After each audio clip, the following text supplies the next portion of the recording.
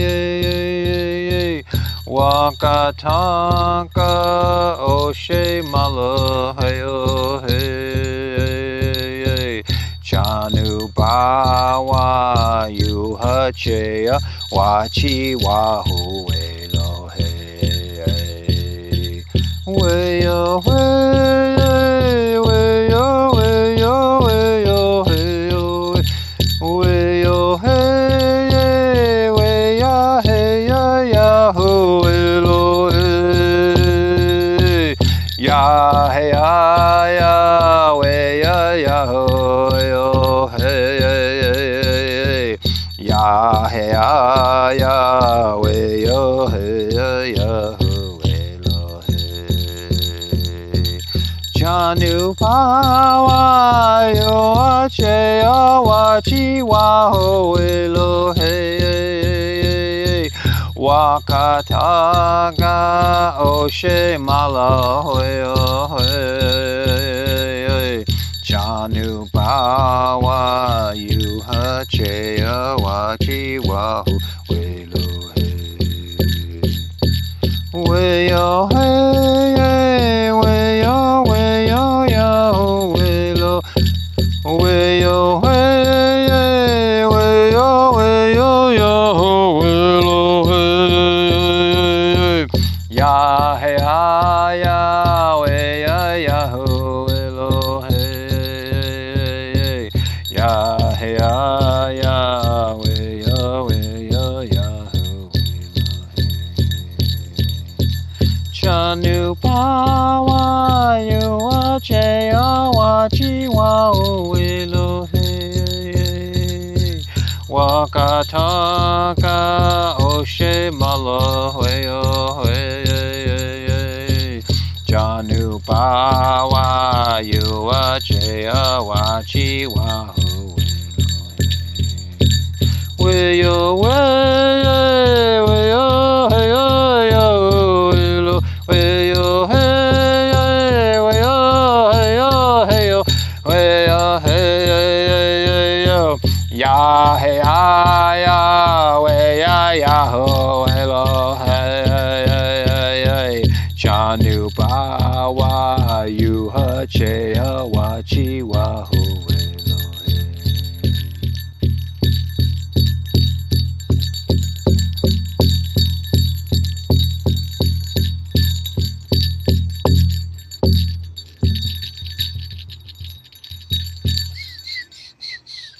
That's a Sundance song that came through, a very old song, and it says the White Buffalo. They said she was coming, and she was carrying something sacred, and they said, but when she was coming,